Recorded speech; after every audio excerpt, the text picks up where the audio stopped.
Nous disons gloire à Dieu ce jour. Un jour merveilleux que le Seigneur nous a fait. Un jour merveilleux que le Seigneur nous a donné. Ce jour est un jour de victoire. Jour de victoire pour les élus de Dieu. Jour de victoire pour les enfants de Dieu.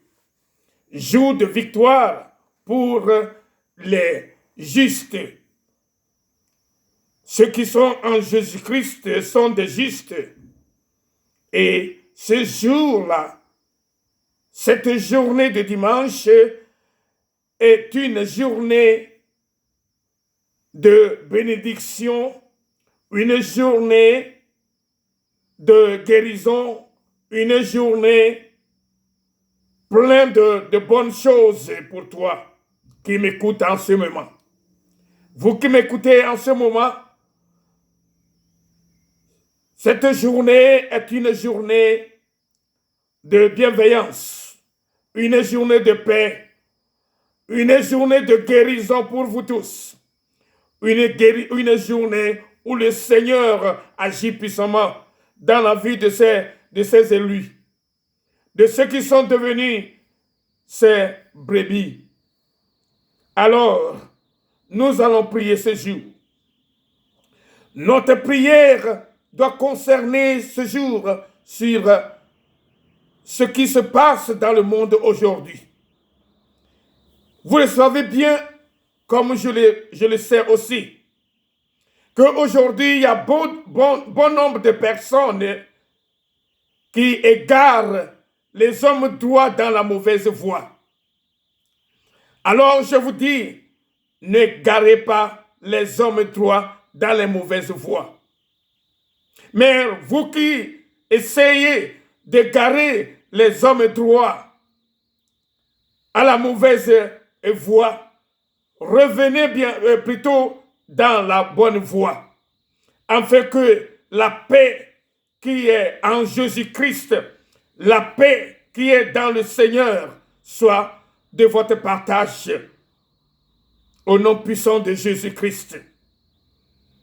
Nous allons lire aujourd'hui dans le livre des Proverbes 28, 10. Proverbe 28, 10. Qui nous dit, celui qui égare les hommes droits dans la mauvaise voie, tombe dans la fosse qu'il a creusée. Mais les hommes intègres héritent le bonheur. Nous parlons de deux sortes de personnes ici ce jour. La parole de Dieu nous dit dans Proverbe chapitre 28 verset 10 qui nous dit celui qui égare les hommes droits. Ça veut dire qu'il y a des hommes droits sur la terre. Ceux qui ont la crainte de Dieu. Ceux qui ont la crainte du Seigneur Jésus. Ceux qui ont reçu le salut, qui ont cru à l'œuvre salvatrice que Jésus a fait pour le monde entier. Et si aujourd'hui, vous aussi, qui m'écoutez en ce moment, vous pouvez faire une décision ferme aujourd'hui pour revenir au Seigneur Jésus-Christ. Car c'est lui seul qui a le pouvoir de vous sauver. Il nous a sauvés parce qu'il est venu dans ce monde pour sauver tous les pécheurs, car tous ont péché et sont éloignés de Dieu. Nous étions tous éloignés de Dieu, mais quand Jésus est venu sur cette terre, il nous a ramenés vers Dieu, afin que nous puissions devenir les élus de Dieu, les enfants de Dieu, les justes qui hériteront le royaume de Dieu, qui auront toutes les bénédictions que le Seigneur nous a promis quand il nous a créés sur cette terre. Ce n'est pas dans la coïncidence que le Seigneur nous a créés, mais il nous a créés pour un but. Le Seigneur vous a créé pour un but. Dieu m'a créé pour un but. Il faut te dire que Dieu t'a créé pour un but. Dieu vous a créé pour un but. Dieu nous a créé pour un but. Dieu m'a créé pour un but et Dieu vous a créé pour un but. Pour que vous ayez la paix sur cette terre et que vous viviez dans la joie, dans la tranquillité. Mais voici comment le monde est aujourd'hui. À cause du péché, à cause de la désobéissance de la parole de Dieu. Mes frères et sœurs, je vous invite à retourner vers Dieu, à venir à Dieu, car c'est lui seul qui a ce pouvoir de nous délivrer de la main du malin, de la main du diable. C'est pourquoi cette parole nous dit ceci. Celui qui égare les hommes droits dans la mauvaise voie tombe dans la fosse qu'il a creusée lui-même. Nous devons nous méfier. En tant qu'humains, en tant que créature de Dieu, c'est Dieu qui nous a créés à son propre image, afin que nous la ressemblions dans tout ce que nous allons faire sur cette terre et encore avoir la vie éternelle. Alors, frères et sœurs en Christ, et ceux qui ne sont pas encore en Christ, je vous invite à mémoriser cette parole de ce jour. Proverbe chapitre 28, verset 10, qui nous dit, celui qui égare les hommes droits. Je l'avais déjà dit qu'il y a des hommes droits sur la terre, partout dans les coins de toutes les nations aujourd'hui, de toutes les nations, les pays. Aujourd'hui, il y a des hommes droits, des hommes qui ont reçu Jésus-Christ, des femmes qui ont reçu Jésus-Christ, et Jésus-Christ les a transformés, et ils sont devenus une nouvelle créature.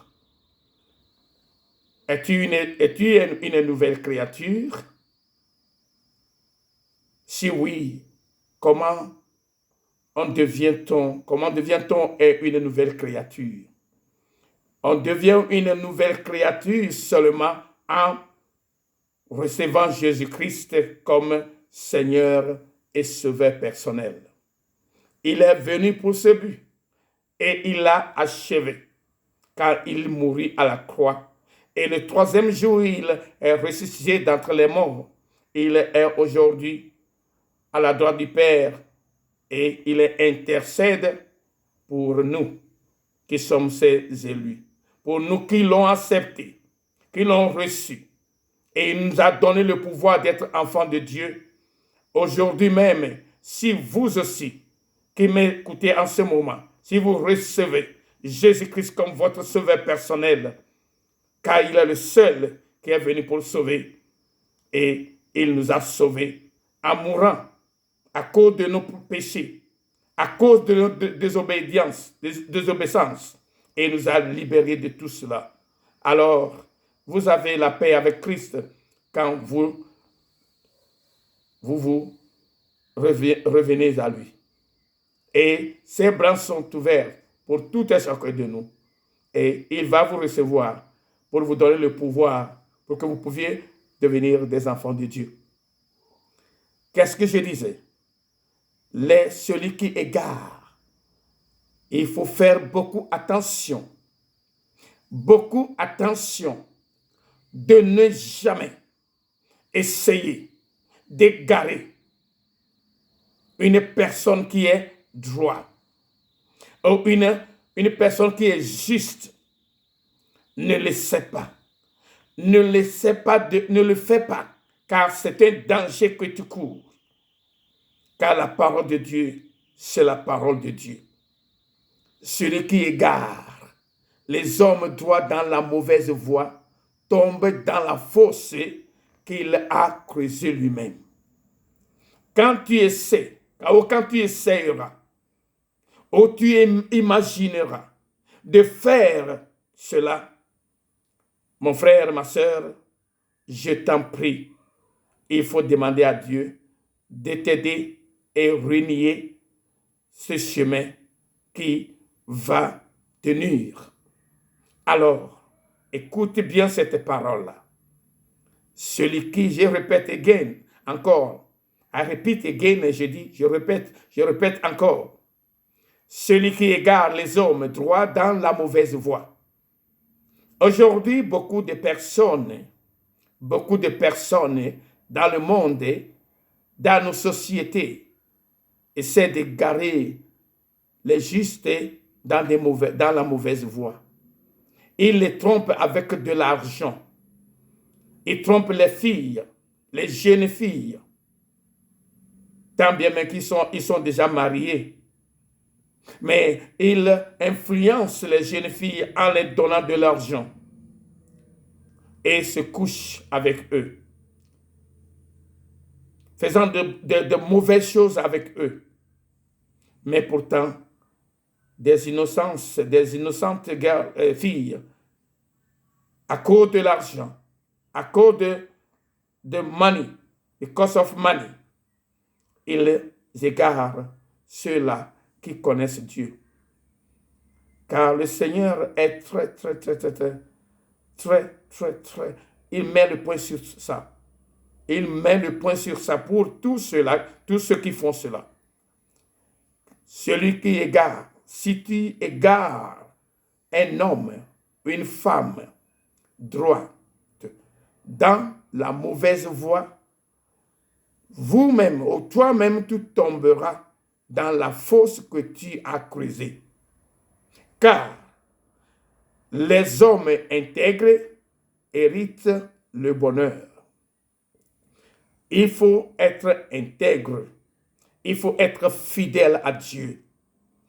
Car Dieu lui-même, il est fidèle. Et toutes ses promesses s'accomplissent dans la vie de tous ceux qui le craignent, tous ceux qui le croient et vivent une vie de crainte, la vie qui correspond à la volonté de Dieu. Alors, mon frère et ma sœur, il est temps pour toi aussi aujourd'hui d'être une personne qui vit dans la crainte de Dieu. Dans tout ce que tu dois entreprendre, il faut que tu l'entreprennes avec la crainte de Dieu. Et avec cette crainte de Dieu, Dieu te bénira. Mon frère, je t'en prie, et c'est un message de Dieu pour tout et chacun de nous, pour tous ceux qui m'écoutent en ce moment, que le Seigneur te dit, si tu crains Dieu, continue de le craindre. Et si tu es fidèle à Dieu, reste fidèle à Dieu. Que qu'en soient les circonstances de ces jours ou de ces siècles dans lesquels nous sommes, sois fidèle à Dieu, car tu auras ta récompense. Sincèrement, je te le dis. La fidélité paie. Dieu paie sincèrement la fidélité. L'intégrité, Dieu paie cela. Quand tu es intègre, Dieu te donnera le bonheur. Dieu te donnera ce que tu as besoin dans la vie. Dieu pourvoira à tes besoins, que qu'en soient les circonstances de la vie. Tu sortiras de toutes les tentations du diable. Tu sortiras de tous les grimaces que ces mauvaises personnes font à la contre des justes ou ceux qui sont intègres devant Dieu. Tu vois? Tu vois, dans le livre d'Esther, chapitre 7, verset 10, nous dit, « Et l'on pendit Haman au bois qu'il avait préparé pour Mardochée, et la colère du roi s'apaisa. » Voilà. Quand nous sommes fidèles à Dieu, quand nous sommes les vrais chrétiens, quand nous sommes les vrais adorateurs qui ont la foi en Jésus-Christ et qui prient dans la sincérité et qui connaissent que Dieu est juste dans tous ses propos, dans toute sa parole, nous devons rester fidèles à Dieu. Et quand l'ennemi essaiera de te nuire, le Seigneur est là pour te délivrer de la main de tes ennemis, de tes ennemis, du diable et de ses confrères. Haman, vous connaissez l'histoire de Haman. Haman est pendu à son propre bois qu'il avait préparé pour Mardochée. Mardochée connaît Dieu. Mardochée a la crainte de Dieu avec toute sa maison, avec toutes les gens de sa congrégation, quand il travaillait dans la maison du roi. Mais Haman le voit avec des mauvais yeux. Pourquoi? Parce que l'esprit qui est dans Mardochée est totalement différent de l'esprit qui est dans Haman. C'est pourquoi Haman a essayé de nuire la vie de Mardochée. Mais Dieu ne l'a pas permis. Dieu ne permettra pas, Dieu ne va pas permettre que tes ennemis te nuisent, car il est avec toi. Et c'est lui-même qui fera la bataille à ta place. C'est le Seigneur lui-même qui combat à notre place, car c'est lui qui nous garantit la vie et en nous disant, ne craignez pas, je suis avec vous jusqu'à la fin des siècles. Je ne vous laisserai pas orphelins, car je suis votre sauveur. C'est ce que le Seigneur nous a déclaré pour ses enfants. Et c'est cela que, à cause de cela, quand Haman a essayé de nuire Mardochée, le fidèle de Dieu, finalement, ce que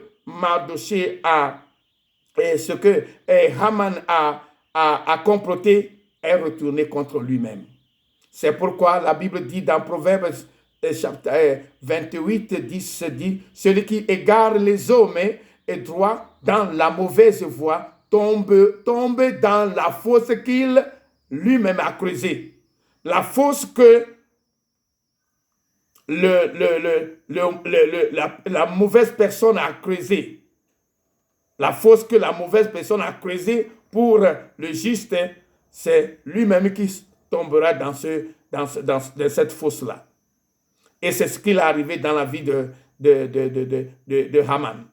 Quand Haman a préparé un bois pour que Mardochée soit pendu sur le bois, mais cela a totalement changé de camp. Et que le plan diabolique de Haman s'est retourné contre lui-même. Et c'est pourquoi Esther chapitre 7, verset 10 nous dit ceci. Et l'on pendit Haman au bois qu'il avait préparé pour Mardochée. Tout ce que tu prépares, tout ce que vous préparez aujourd'hui dans les ténèbres contre un intègre comme contre celui qui est juste devant Dieu, cela retournera contre vous-même. Car le Seigneur est fidèle à sa parole. Le Seigneur est fidèle à toutes ses promesses. Alors, toi qui as quelques mauvaises idées dans ta tête, dans tes pensées, contre ton frère, contre ta sœur, contre quelqu'un dans la société, le Seigneur te dit aujourd'hui, stop, ne le fais pas. Car si tu le fais, cela retombera sur ta tête. Cela retombera sur toi-même. au nom puissant de Jésus-Christ. Et il dit dans le psaume 7, verset 15 à 16, il ouvre une fosse, il la creuse et il tombe dans la fosse qu'il a faite. Qui? C'est ce mauvais, parce que la mauvaise personne, quand il creuse une fosse, il creuse la fosse, il la creuse encore, mais finalement, il est tombé lui-même dans la fosse qu'il a faite. Alors, mon frère, ma soeur, vous m'écoutez, il faut que vous mettiez cette parole en pratique, de ne jamais chercher le mal pour quelqu'un. Car celui qui creuse une fosse, il tombe. Et la pierre revient sur celui qui la roule. Alléluia. Alors, méfions-nous. Dieu est le seul juge. Il est le garant de notre vie. Et il protégera toujours vous, nous, et tous ceux qui croient en lui, ceux qui sont fidèles à sa parole et ceux qui vivent la vie de sainteté, de la vie de crainte de Dieu. Dieu te gardera. Dieu fera la bataille à ta place et il te donnera la victoire. La victoire est à nous. La victoire est à nous. La victoire est à nous. La victoire est à nous au nom de Jésus. La victoire est à nous. La victoire est à nous. La victoire est pour nous au nom de Jésus. La victoire est à nous. La victoire est pour nous. La victoire est à nous au nom de Jésus. Alors, mon frère, que le Seigneur vous bénisse. Que la paix du Seigneur soit avec vous tous, qui est en ligne avec moi ce jour. Et que le Seigneur vous comble de toutes les bénédictions qu'il a promis pour tous ceux qui croient en lui. Les nations tombent dans la fosse qu'elles ont faite. Leur pied se prend au filet qu'elles ont caché. Ne cache jamais un filet sur la voie de quelqu'un, sur la voie de ton frère ou de ta sœur. Ça te profitera dans le sens contraire. Ça veut dire que ce que tu as placé là, tu tomberas dedans. Le Seigneur est fidèle. Il est fidèle et il tient toujours dans sa promesse. Que le Dieu Tout-Puissant, le Dieu des armées célestes, vous bénisse tous. Au nom puissant de Jésus. Vous avez écouté votre frère Yesunyo Oira Maulolo Avoadidoula depuis Australie, de la bonne nouvelle que nous appelons la mission du vrai pardon. En anglais, nous disons True Forgiveness Mission Australia. Que le Seigneur vous bénisse tous au nom puissant de Jésus. Que vous ayez une bonne journée et aussi la continuité de cette semaine pleine de bénédictions pour tous ceux qui vivent selon la volonté de Dieu. Que le Seigneur vous bénisse. Au nom puissant de Jésus. Au nom puissant de Jésus, que la paix du Seigneur soit avec vous. Amen. À très bientôt.